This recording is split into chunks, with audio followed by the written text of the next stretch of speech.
The views, thoughts, and opinions expressed are the speaker's own and do not represent the views, thoughts, and opinions of Q Points. Welcome to I Come Alive, Stories of Black Gay Atlanta Nightlife. I am your host, DJ Sir Daniel. This series strives to tell the stories of Atlanta's gay nightlife from the perspective of the people who lived it. Thank you for supporting episode 1. The response was overwhelming. Listener, you're in for a real treat because this episode is a reunion show of sorts. Drama Dupree is a social media pioneer that defined what it meant to go viral in the early 2000s.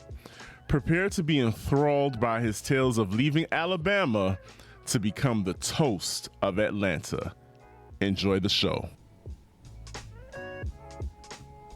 Many of you may know about 15 years ago, yeah, it's been 15, we started a online radio show. And back then they might have been calling it, were they calling it podcast? They were calling it pod something. It was pod something, but it was a podcast that we used online radio. Yes. So I came from a radio background, so I wanted to be considered a radio person. I wanted to be, professional and whatnot. Exactly. So I linked up with a very good friend of mine who was popular in his own right, always had the gift of gab. And I'm going to let him introduce himself because you may or may not remember this whole introduction because it was a thing. It was definitely a thing. And it put him on the map for sure because he's had quite a few viral moments with his own personal blogs and video blogs over the years. But please, guest, if you would, introduce yourselves to our listeners. I knew you was going to make me do that. Of course I am. You did not pick it up. And I haven't, okay, hold on. Greetings and salutations, ladies and gentlemen. You know who I am, and honey, you know who I be. I'm none other than the fabulous drama Dupree. The one and only friend. How are you doing? I'm doing good. I'm doing really well. I cannot complain. I'm doing so well that sometimes it shocks me how well I'm doing in certain aspects. Mm-hmm. And then in other aspects, it's like, child, what are you doing? Do you think part of you doing so well is the fact that you actually left Atlanta years ago? Yes, but the but is I never planned on leaving Atlanta. Because I always tell people, and I learned this later on in life, I tell people specifically that once I left Atlanta and look back on my time in Atlanta, the one thing I realized is that I never felt successful in Atlanta because I was constantly comparing myself to the people that were around me and the resources that those people had access to, I did not have access to. And be it whatever those resources were, I didn't have access to that. So I never felt successful in Atlanta. And I also say that that Atlanta was like the relationship with the man that I was in, but the man was not in love with me, but I was in love with the man. And so I didn't realize I was in an abusive relationship until I actually got out of the relationship. Where are you from originally and what brought you to Atlanta? I am originally from a very small town in East Alabama, Central East Alabama called Opelika, Opelika. Born and raised, graduated high school, and then a year after I graduated high school, I left. I actually was supposed to go to college at Talladega in Alabama, but when we went to go visit, I was like, oh no, girl, you ain't gonna survive in Talladega. You're not gonna survive in Talladega because the one thing about me is that I've never been in the closet to come out of the closet. Okay. And I've always been who I am. And even though that took on many different forms, I did not see you surviving this. So, and because I also had an injury at the time, it was like, well, we'll delay you coming for a year. I was like, oh, okay. And how I ended up in Atlanta was my best friend at the time, Craig Shaw, who's the owner of um, Black Universe Pageantry System. Um, he had went to college at Alabama A&M in Huntsville, and he didn't really like it. So he came home one weekend, and we had went to Atlanta. And by this time, we were good friends with Jasmine Bonet at the height of at her becoming Jasmine Bonet. She was Jasmine Bonet, but she wasn't like Jasmine Bonet, the female impersonator, and the gorgeous, talented, body beautiful Jasmine Bonet that she ended up becoming. She was like at the verge of that. The people in Atlanta knew she was. Okay. And so she heard me and Craig talking about, do we want to move up here? We was like, well, yeah, we had to get a job and all that kind of stuff. So she said, no, y'all can just come there with me. And we were like, girl, we don't know how. We were like, oh, thank you so much. On the ride home, I was like, girl, we don't know like that. Girl, we've been on this phone for like 2-3 months. Like, and it was on the weekend. And so she was like, no, seriously, y'all can move with me. So when Craig brought me home, this is before we had cell phones, I think. No, we had cell phones, but we weren't using it. So we had like landlines. So we had called and was like, hey, girl, are you serious about us? And she was like, child, yes, let me know if y'all want to come. And all that kind of, we was like, oh, okay. So Craig said, well, do you want to move? And I was like, I ain't doing that. He was like, okay, I'm going to go home and pack some clothes. I'll be back in 2-3 hours to get you. And then we're moving to Atlanta. And then he left. I packed some clothes and a suitcase and an old flowery suitcase that my grandmother had. And I threw some clothes in a laundry basket. And my mother had just like came in the house. She said, what are you doing? I said, I'm moving to Atlanta. She said, what do you mean? I said, I'm moving to Atlanta. She said, okay, when did you leave? I said, whenever Craig come back and pick me up. And she said, okay, I need the phone number to where you're going to be at and the address and the person and the contact person for Atlanta. And I said, okay. And I gave it to her. And she was like, all right, I'll see you later. And I said, all right, though. And that's how I ended up in Atlanta. That's how I ended up moving to Atlanta. Yeah. Now, finding out about Atlanta was like me walking into the land of Oz, because that was very different. Okay. Because I had started going clubbing when I was 14 years old, to this hole in the wall club in Columbus, Georgia, and so you've known me like a majority of my life. Right. I've always looked very young for my age. So baby face, yes. Yeah, in the face. So not in the body. I said baby face. I didn't say nothing about the body. So imagine me being 14. Wow. Trying to get into somebody's door with a fake ID that said you look like an embryo. Like, child, get out of here. And I was like, oh, okay. So then one of the drag girls saw me. She said, you want to get in? And I was like, yes. She said, come to the bag. She said, walk around the bag and I'm going to let you in through the bag, through the kitchen. And I said, oh, okay. She said, but you're going to have to stay back here. You're going to have to stay in the back of the club because security can't see that you've been there. And I said, oh, okay. So I ended up getting into the club, and I can't remember like what song was playing, but I know like if I jumped up high enough, I could touch the ceiling. And there was like screw on light, hole in the wall. It was screw on light bulbs in the ceiling. You could like literally jump up there. And if you jumped up there enough times, you could unscrew the light bulbs. It was the kitchen to the right. The DJ was to the left. And the person who had took me then, rest in peace, was named Tim Foster, my first gay mother. And from there, I introduced Craig to Columbus, Georgia. And then we started going to Columbus, Georgia a whole lot. And then eventually, like the guys, no, go ahead. What's your question? No, I was going to say, so that ride from so you were going from Opelika to Columbus. And for people that are outside, so people outside of the South, it's only 30 minutes, like in back roads or whatever, between Opelika and that part of Georgia, because Columbus, Georgia is south? No. Columbus, Georgia is south of Atlanta, and it's like I think 160 miles from Atlanta, I think, if even that far. Okay. So straight down I-85. Straight down I-85. So back and forth on the weekends, 30 minutes to Columbus, Georgia. So Columbus, Georgia. At 14 years old. From 14 to 18. From 14 to 18. So when did you get the gumption, or when did somebody say, okay, we've outgrown this, let's hop in the car and head up 85 north to the city of Atlanta? So it's so funny because so this is another connection. So there was a group of guys in Columbus, Georgia that we all hung out with. And one of the most popular guys from that group is now a stylist in New York City by the name of Morel Hollis. And I can't remember if Morel used to do makeup and hair for Diddy, and then he did it for Wendy. I Wendy think his last time was Williams. Wendy Williams. Now he does Mary J. Yes. Blige. So Okay. so remember, I'm always one person away from somebody. Yes, indeed. Or just with Charmed. that person. The So I charmed don't one. remember if Morel was on that trip with us or not, but I remember the overall arching father mother figure of that trip was a guy named Marcus Hunt. And we all kind of looked up to Marcus because in our eyes, he was like the most oldest and mature one in the group.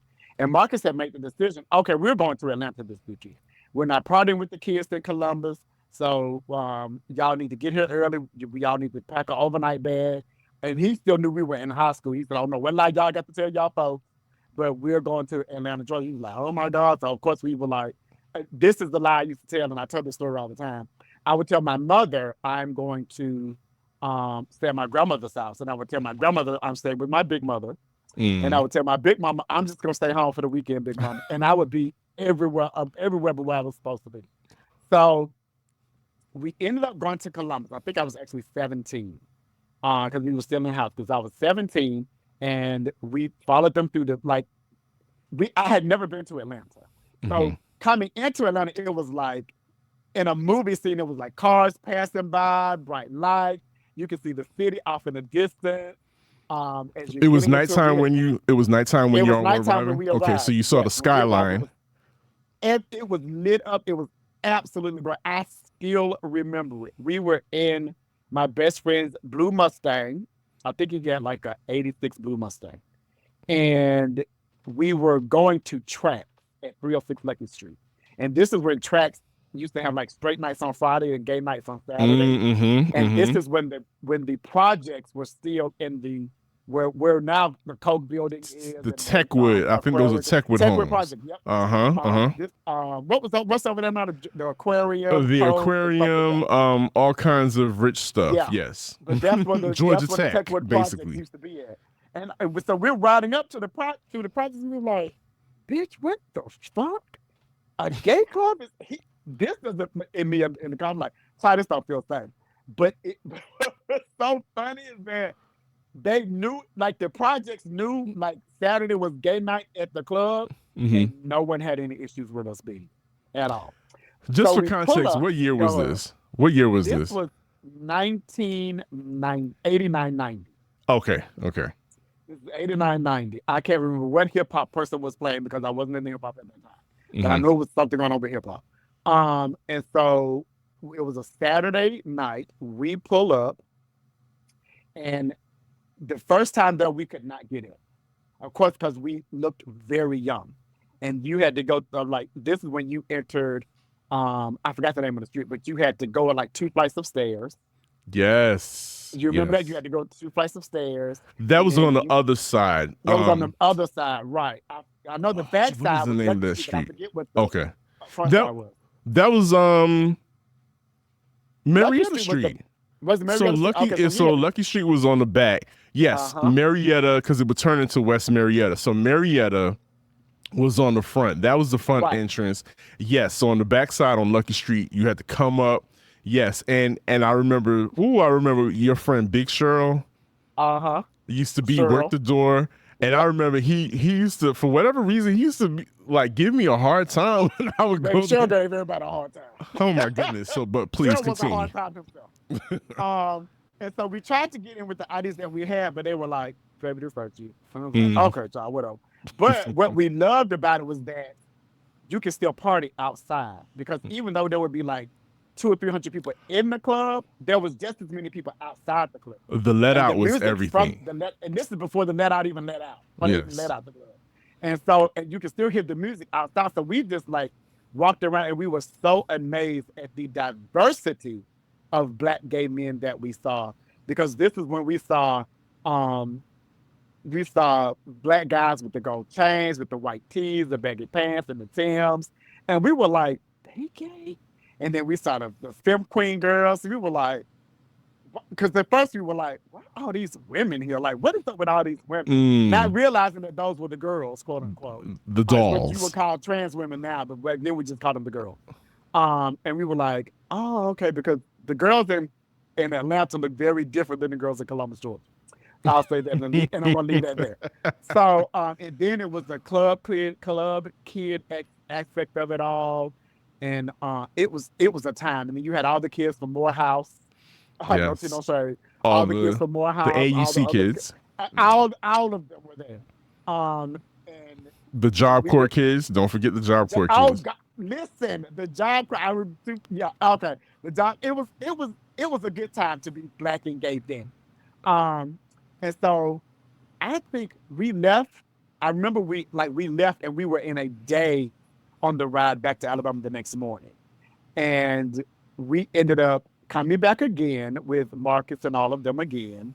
And this time we ended up getting into the club because we ended up going we didn't realize you could go around to the back. Mm-hmm. So we went around to the back and this guy was like, y'all can't get in. He was like, no. He was like, well, help me. Cause he was drunk off his ass. He said, help me in and I'll get you in. And he was like, okay. So he threw his arms around me and Craig, and we walked him in. And whoever was at the back door knew him. He was like, no, man, they with me. I'm fucked up. And he was like, all right, go on in, man. And when we get in, we were like, what in the hell is this? It was amazing. They had at the time they only had two levels. Mm-hmm. They had a remember they had a basketball goal and a picnic area outside to the left. Mm-hmm. They had the upstairs that was like you could walk all the way around the upstairs. You could lean over The railing. See everything that was going on downstairs. You had the DJ that was downstairs in the back to the left. You had the stage. It was amazing. I had never seen anything like it. It was like what you think nightclubs would have been in LA, and I found out later that they weren't. But it was, and you saw every type of gay person that ever was to see, and we all partied together. And the one thing I always loved about Atlanta back then is that there were no fights, there were no issues. I'm sure, like there were readings within the group, within whatever group you were in, but there were no like, oh, when I get to the club, I'm going to beat that bitch up. But there wasn't none of that because there was not social media. And so people didn't have as many issues with people as they do now. Mm-hmm. And the one thing that we always had was that we all wanted to get together and just party and dance. And it was so amazing. So eventually that did lead to like me and Craig, like, listen, my 12th grade year in high school, I am so surprised I graduated because when I say I skipped school a majority of the Friday and would not be back in Opelika until like Monday when it was time for me to go back to school. Oh, wow. Because I was in Atlanta. And eventually we did end up moving to Atlanta with Jazz. Now, do you recall, speaking of the dance floor and seeing the dance floor was packed? The dance floor were always packed. Do you recall the song that took your breath away? Yes, it was two songs. It was The Strings of Life, which is a house song that came out in like 1987. And you can Google it on YouTube. It's called Strings of Life because they're no longer playing it on Apple Music. And then it was Barbara Tucker's I Get Lifted. And those were the two songs because they was house songs. So I always wanted a hard beat because in my mind, if you had that good beat, you could do Runway Walk. And so once I moved to Atlanta and was like, oh no, bitch, I'm like the girls is walking. Because remember, there was a part of the club downstairs where when the beat dropped, the runway kids would just take over that whole area. Absolutely. And would just walk from one end of the club to the next. So those were the two songs that I remember, like this a hard house beat song, which I still listen to this day. The Barbara Tucker, the duck beats, right? Yes. Yes. Yes. Oh, man. Yeah, you just brought back some memories. The memories have truly flooded my mind. And as we discuss the main issue here about those disappearing scenes, like you talked about Trax. Trax was, when they say the legendary Trax of Atlanta, it was truly legendary. Like I remember that being one of the first places I would see your mainstream straight acts come. Like the women, like I remember seeing Trina fall through there.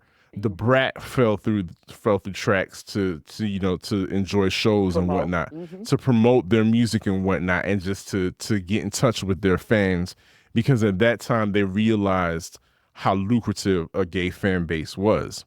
Yeah. But if you had to guess, Drama, like why have a lot of those places like your Marquette is still there.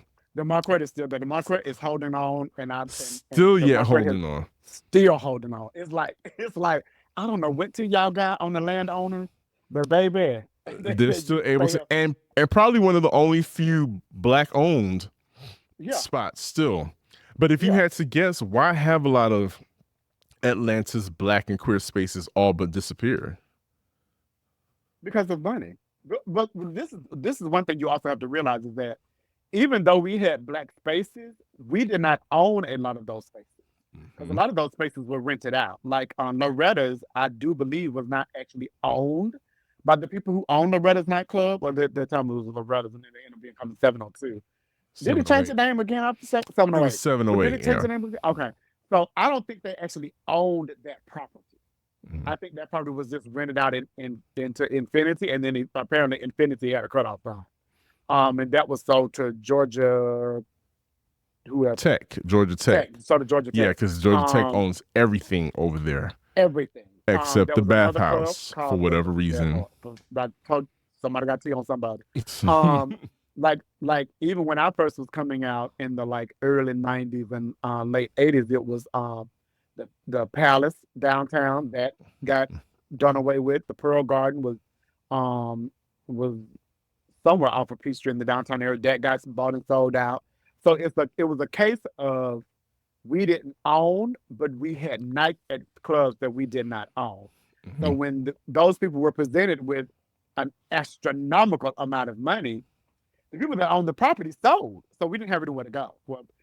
For a minute, the gays in Atlanta had nowhere to go. So then remember, we had to branch out further outside of downtown Atlanta. Mhm. And no one really knew how that was going to work because it was like, why am I driving 30 miles from downtown to go to some other club in a neighborhood? Because remember Memorial when Trax, Drive yes, when Trax left downtown, Trax had to go to Decatur, to Columbia Drive. Yep, to and that Columbia old Drive. Yep, skating rink. I'll never yep. forget that. That They place had was to go there. huge. Huge, huge. But they did have a lot of like stars come through. Lil Kim came through several times. Did I think Faith Evans came through a couple of times? Nicki Minaj came through when she first started coming out. Um, and so they did still have the popular like the musicians and things come out, but we had to leave downtown, Mm. and that was the thing is that we had to literally leave downtown. What do you Um, think the? How do you think the? What do you think the '96 Olympics played in that? I think they had a lot to do with it. I think they had a lot to do with it as far as property was concerned because they wanted the space and they wanted the area. Because before then, remember, Atlanta was the one thing about Atlanta that I always hated is that Atlanta was always going through a construction transition. So whoever the new mayor was, it was like, oh my God, we got a new one. So whatever their agenda was, we knew there was going to be something that was going to be taken away. And whatever it was, it would always affect the gay community first. Because I forgot who got elected as mayor, but as soon as they got elected, Backstreets went away. It was probably, was that Bill Campbell? It might have. I'm trying. It was either between Bill Campbell or Shirley Franklin. I want to say it was Shirley Franklin. Okay. Um, I think it was Shirley Franklin because we thought that was really weird. Considering it was Shirley Franklin. Because also, because a lot of like other smaller quote unquote white gay clubs end up also disappearing during that time frame. And so it was a thing whereas the property that we had in downtown Atlanta, other people wanted it who had the means, and they basically got what they wanted. And then we end up being thrown to the wayside. So that's when the chaparral comes into play. Phase What was the name of the one. phase one? What's the name of the club I used to work at? Phase one came into got bigger play. Um, but now a lot of clubs, I don't even think Atlanta has clubs like that anymore. Because the Chaparral ended up closing down because I think they were supposed to do something to that area off the Mm-hmm. highway, and Yep. they never did. That never reopened. There was the Jungle The jungle off of got Cheshire torn Bridge down Road. for apartment complexes and parking. Nothing but apartment complexes over Nothing there. but apartment complexes. Right. The Heretic is still there, but we didn't get to the Heretic. We didn't start visiting the Heretic until the legendary Stars of the Century moved their show to the Heretic, which is a big difference from it being at Tracks and the Jungle to the Heretic. Mm-hmm. From your perspective, as you've gotten older, like what has become important to you when it comes to sharing spaces with your peers? I don't share spaces with my peers. Please say more about that. Unpack that. So the older I got, because remember I said I started clubbing when I was 14, and that was and it was damn near every weekend. And even when I didn't live in Atlanta, I was still going. Even when I had to move back to Opelika, I was still going to Columbus or still going to Atlanta on the weekends. And so when I moved back to Atlanta in 2005, 2006, I started working for the Chaparral in Phase One under Mario. I forgot Mario's last name. I'm horrible with names. Under Mario on my ATL production. My ATL production. I remember Mario. Under my ATL production. So I started working with him, and he was a great person to actually work for and work with. And so with that, I was always the behind the scenes person. Like I was like, it was like what things are we gonna come up with for this weekend? Who are we gonna book and stuff like that? And then the flyers, I was the one that was creating flyers and all that kind of stuff. And then we came out like under Mario, it was we came out with like merch with like t-shirts, rags, sweatshirts, and things of that nature. And then for some odd reason, he had the bright idea to put me on the door. And I had never been on the door. So in my mind, it was, oh, okay, he said, these are the rules, follow the rules. So, oh, okay. So with working the door, it was a lot of BS that I didn't know came with working the club, because it was a lot of, oh, I'm such and such and such. And it was, so I'm on the guest list. And it would be like, well, no, sweetie, there is no guest list. Oh, but yeah, because they know me. Well, that's good. Sure. There's no guest list. But I don't know what to say because I'm not paying. And mind you, to get into the club back then was on like 20, 15, 20 bucks. If even that. If even that. It didn't get to like 35 until we had like a weekend, like a big weekend. A celebrity or a holiday weekend of something like that. So I was like, yeah. Okay, pay $20 to get it. Like, if you're supposed to be Mr. All that. All that. So at the Chaparral, it was not the Chaparral. At Phase One, I used to love the security guys, because all I had to say was security, and of course they were straight men. You with that what you will. Charmed one. So I would say security, and they don't care who it was. They were snatching them up and moving them out of the way. And then when I got to the Chaparral, I found it was a little bit different, because that's what somebody said. They were like, depending on like so you all know me as Drummer Dupree, but depending on when I came out, I was also going by Brianna, which is my name I was transitioning to, or some people just shortened it to Bree. So somebody came to tap me on one Saturday. They was like, Bree, you're going to have to be a little bit nicer on this door. And I said, well, no, they said there's a list. You said there isn't a list. So I'm confused on what list they think they got access to. And so it was, ooh, child, just come to the back. So it was a lot of come to the back. And then eventually it was, can I just not work at the club? Can I like come before the club opens and do everything I needed to do and all that kind of stuff? So then we just ended up taking meetings outside of that.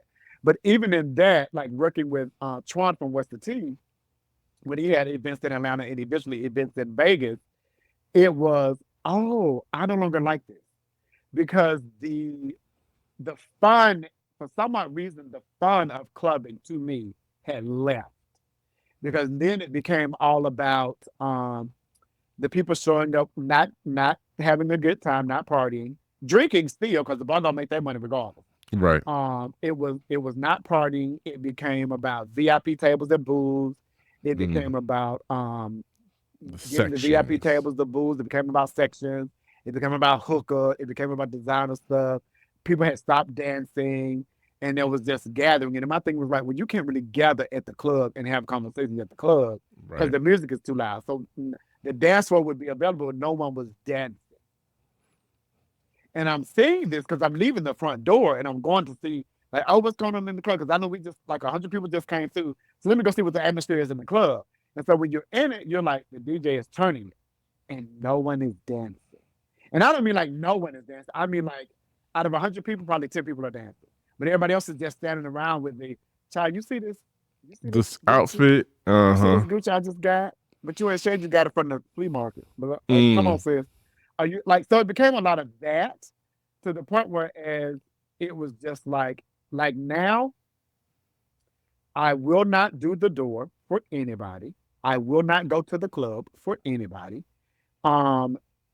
And I always tell friends, especially those now that visit, and even when I visit Atlanta, you can meet me anywhere in a social setting where we can actually have communication and talk. But if you tell me to meet you at a club, I will not be there.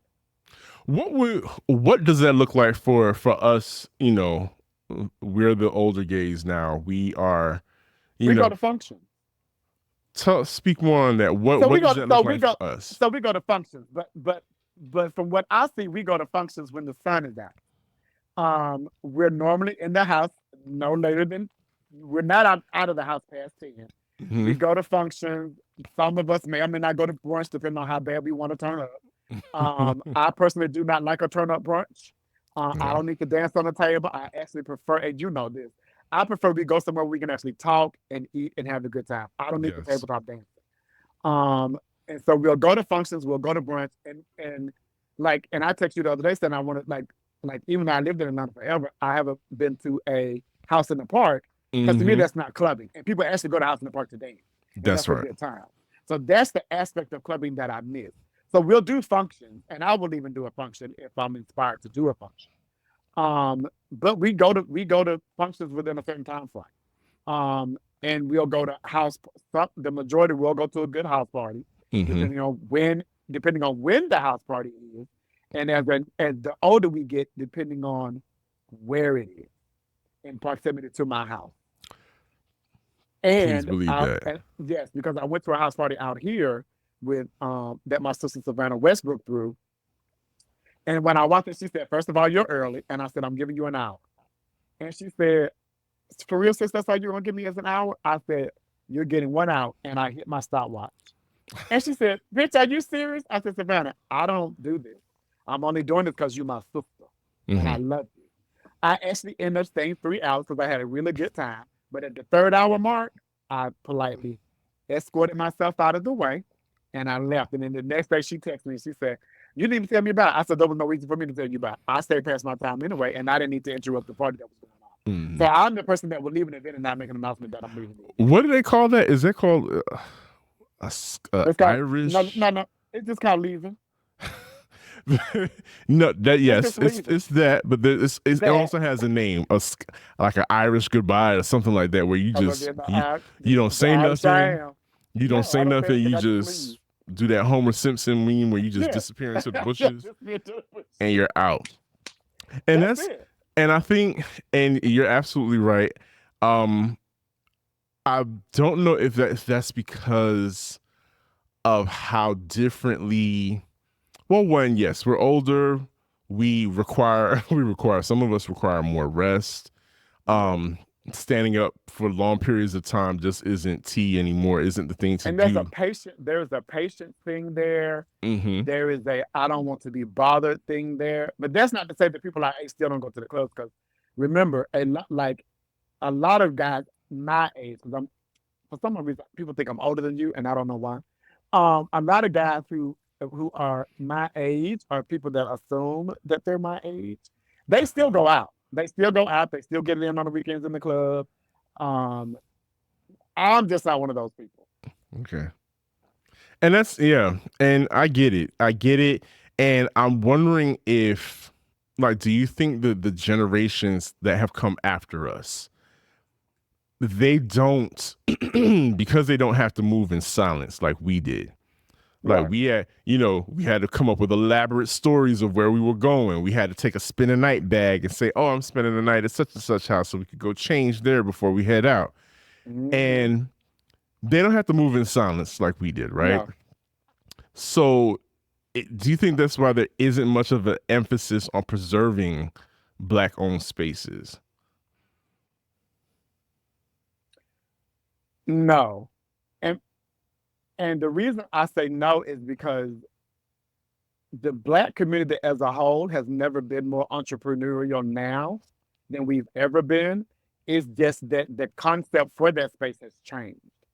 So we're not, and access to those spaces have changed. So it's not that we're not opening up spaces. The spaces are just different. So they're like, people in Atlanta are opening up restaurants.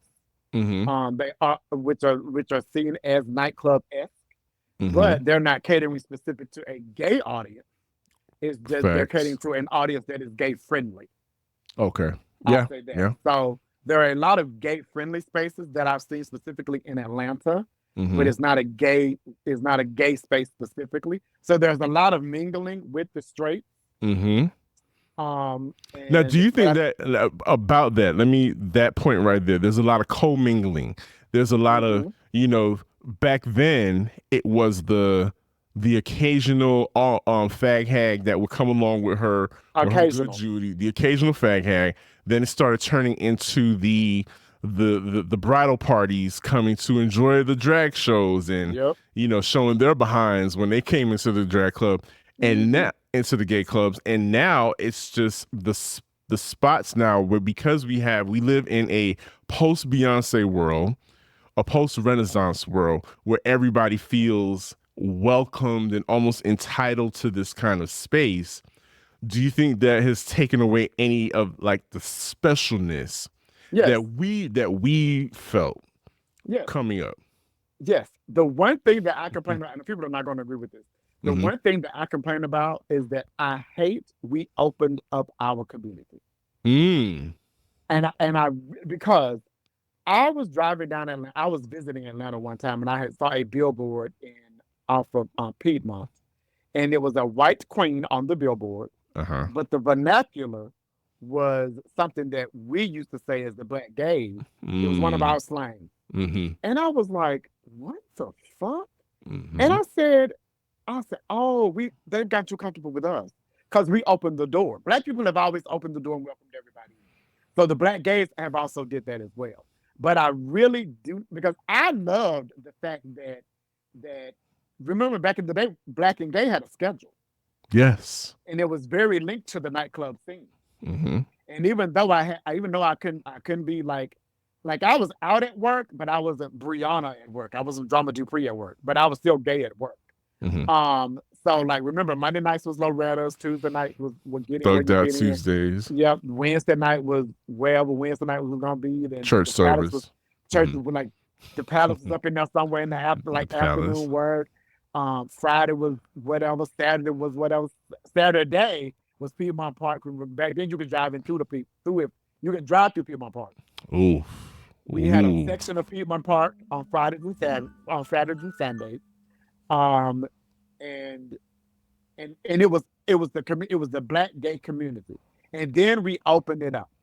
And then we opened it up to our Black sisters, our Black straight sisters, or cisgender sisters. Okay. And then from there we opened it up to the white gay community. And then all of a sudden it became there became this backlash of Black gay men, especially effeminate Black gay men. That Black gay men, the effeminate Black gay men were trying to act like Black women. And I never saw that because the majority of my life growing up, my friends were Black women. And they didn't act anything like me. They didn't speak my language because at one point they had to tell me, we can't translate what you're saying. What is all that? Stop talking. So stop talking like that. Talk to us like regular. I was like, sure, okay. So I remember I had to quote unquote code switch from the gay language I was using with my gay friends when I would come back home from the club and all that kind of stuff.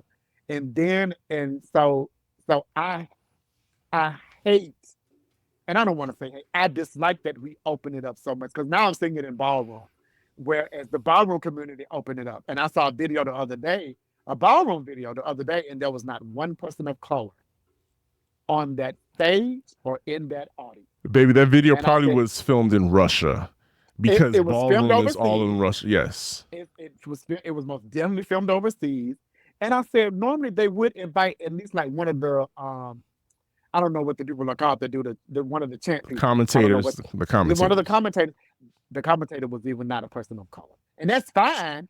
But I was like, oh wow, but they justified ballroom so quick once Legendary came out on HBO. It was like, oh, that was real quick. That was like quick, fast, and early. That they justified that quicker than they did the Black gay. So I do not like it, but I get it. Like I get all the mixing and the mingling, but at the same time, there is still not a like safe space for us. to where it's just us. Yeah. Because someone else is always in there. And some of them do, and I know that, and I know this because I've even heard females say this specifically that um they want a space for them without black gay men there. And I get it. And it's like, okay, I completely get that. Don't invite us. Black cis Women. women Yeah. with like a space all to themselves Without us. Without without men, period. men. Period. Okay. Okay. Yeah. Okay. Without men, period. But you do know you had that one girl to be like, well, child, that's Brian, honey. He gay. And that'll be the excuse to get me through the door. And they'll be like, girl, you know what's supposed to be done. Well, child, that's Brian. Or That's not Miss only Brian. that, it could be that one girl. They'd be like, "Well, girl, my man wanted to come out with me, and that's my man, and." And so there's always that one girl in the group There's that'll always do that that. one. Yeah. That'll do that So as well. So yeah. So it's always a thing of, we didn't have to. I get why we did because of progression of time and things of that nature, but we didn't have to. No one was suffering when we did not. Right. No one was suffering. It was more of I would hear the straight women saying, "Oh, girl, I'm going to a gay club." It was a scientific experience. Like you would have thought they were coming there dressed up like Jane Goodall with a safari hat on and binoculars, like coming to look at the gays in their natural habitat.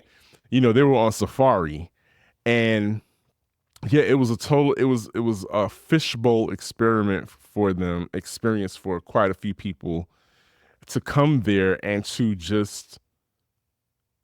be in awe at all of the things that were going on, because to your point, when we first came along and we started hanging out, the dance floors were still packed.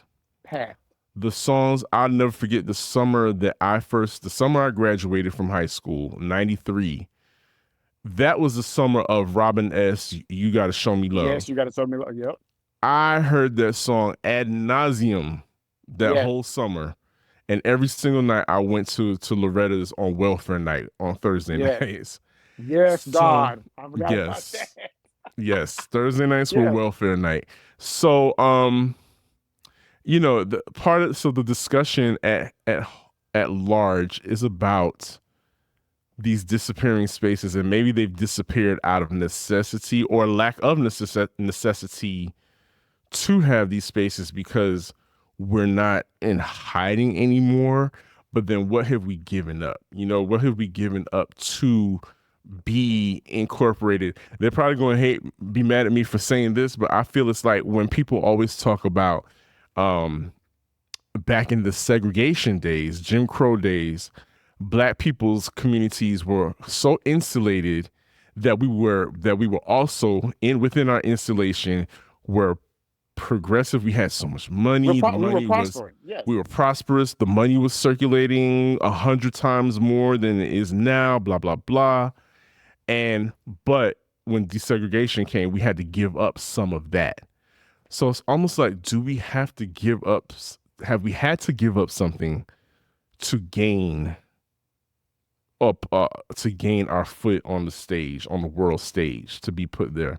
So I get that's what I'm exploring here. That's what I'm trying to figure out and talk to people. That's exactly what it is. It just happens to be with the gay nightlife scene that we've seen because the gentrification of cities didn't just happen like in Atlanta. Like DC's Black Gay scene changed. Houston's Black Gay scene changed. Drama Dupree, thank you for taking time out of your busy schedule. Well, thank you for the invite. To go down memory lane. Special. You are special to me, and to a lot of people that I'm sure are listening and remember. You, of course, remember, what was it? Food Stamp Wars. I know they. Oh. Those things. That's iconic. That's part of. Listen. That has become part of our culture. It was a cultural moment. It was a cultural moment. When my child had went to the club, he did not know I posted that video. Baby, the way he had left the chaparral and came home and beat my door down. was ready to fight me. Is this Tiki? Because of Tiki. food stamp wars? Yes, Tiki. Tiki was like, what the baby? And I was living with Tiki. We were living out on off of Columbia Drive. No, we was on Glendale. Glenwood Drive. Glenwood. Yes. Glenwood. Yes, sir. That's another thing. If you ever spent time in Atlanta, you're gonna live in everywhere in within the city of Atlanta, whether it's in one of the outlying counties like DeKalb County, Cobb County. You are going to live everywhere in Atlanta, especially back then in the 90s and early 2000s. Well, again, I thank you very much for this conversation.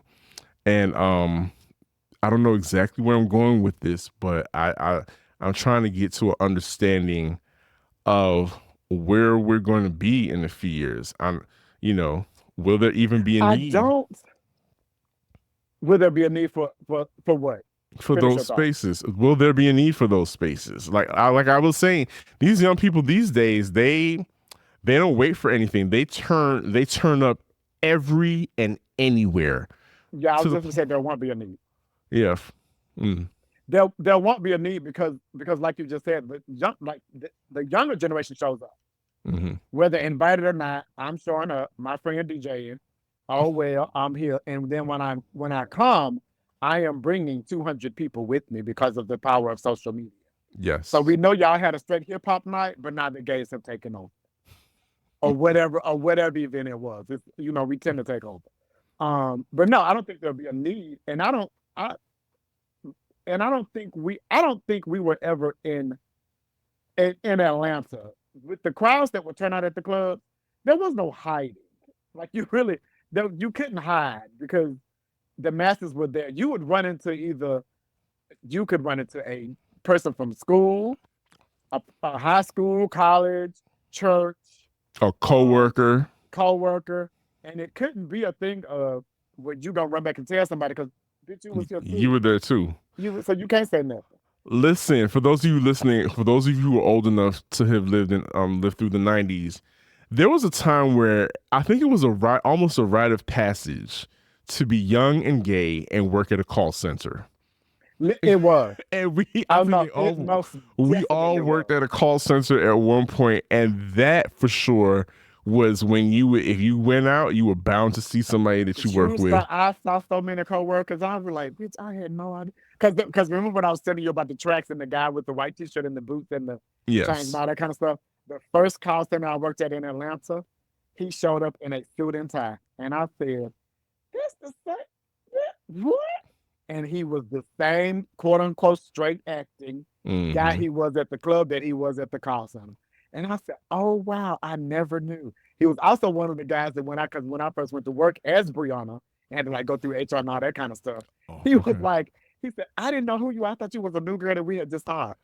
I was like, no, and I remember you when you used to go to tracks if you were sick on Lucky Street with your wife being on your chains and all your kind of we know each other. I see you, boo. We see each other. We see each other, yes. So no, I don't think now or going forward there will be there's not a need for those spaces. But with that being said, I still think there is a need just for us to come together as community without the outside world. And that doesn't necessarily have to be a club. But back then that's where we were. And that's what we had access to. So that's what we did. Ladies and gentlemen, that was Drama Dupree. Thank you for tuning in to this latest episode, and we will see you on the next go round. Thank you for listening to I Come Alive, Stories of Black Gay Atlanta Nightlife. Brought to you by Q Points Productions. Special thanks to the Counter Narrative Project 2024 Media Roundtable for their support as well. Make sure you become a Q Point subscriber so that you don't miss the next episode of I Come Alive.